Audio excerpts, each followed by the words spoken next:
குருப்யோ நமக. அன்பான ஆத்ம நண்பர்களுக்கு பணிவான ஆத்ம நமஸ்காரங்கள். இன்று நாம் திருப்பள்ளி எழுச்சி 9ஆம் பாடலை பார்ப்போம்.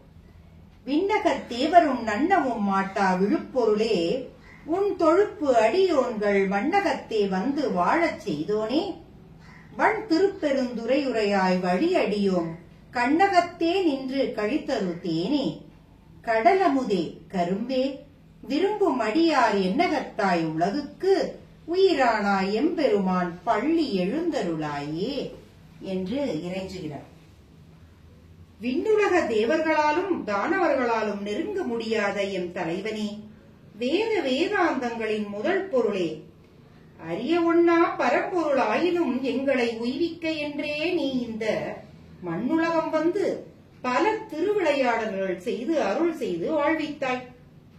மண்வளம், மழைவளம், இயற்கை வளம் நிறைந்த திருப்பெருந்துறை சிவபெருமானே, குலந்தோறும் உமக்கே பணிவிடை செய்யும் அடியவர்களின் கண்களுக்கு எதிரே தோன்றி கழிப்பு அருளும் இன்பத்தேனே, கடலில் விளைந்த அமுதமே, இனிப்பை மட்டுமே கொண்டுள்ள இன்கரும்பே, உன்னை மட்டுமே விரும்பும் அடியவர்களின் சிந்தனையில் நீக்கமர நிறைந்திருக்கும் பெருமானே, நீயே இந்த உலகின் உயிராக இருக்கின்றாய்.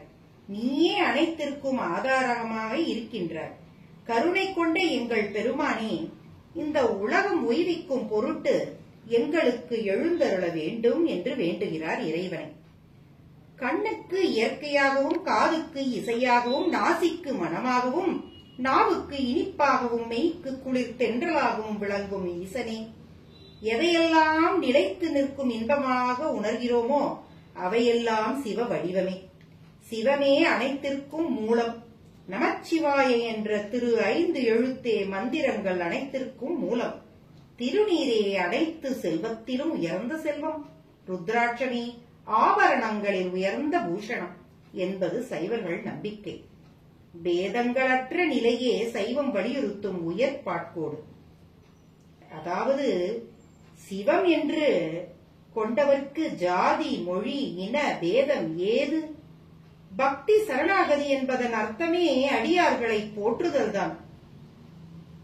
உலக உயிர்களுக்கு உயிரானவன் ஈசன் என்றால் அவன் உரையும் எந்த உயிரையும் தனித்து வேறுபடுத்தி பார்ப்பது கூட தவறுதான்.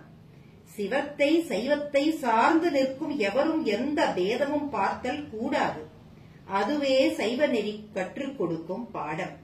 இந்த பாடத்தை கற்றுக்கொண்ட எல்லோருக்கும் ஈசன் கட்டிக் கரும்பு, கடல் உதித்த அமுதம், களித்தரும் தேன், காணும் போதே இன்பம் தரும் மாமலை என்றெல்லாம் வியக்கிறார் மாணிக்கவாசக பெருமானார்.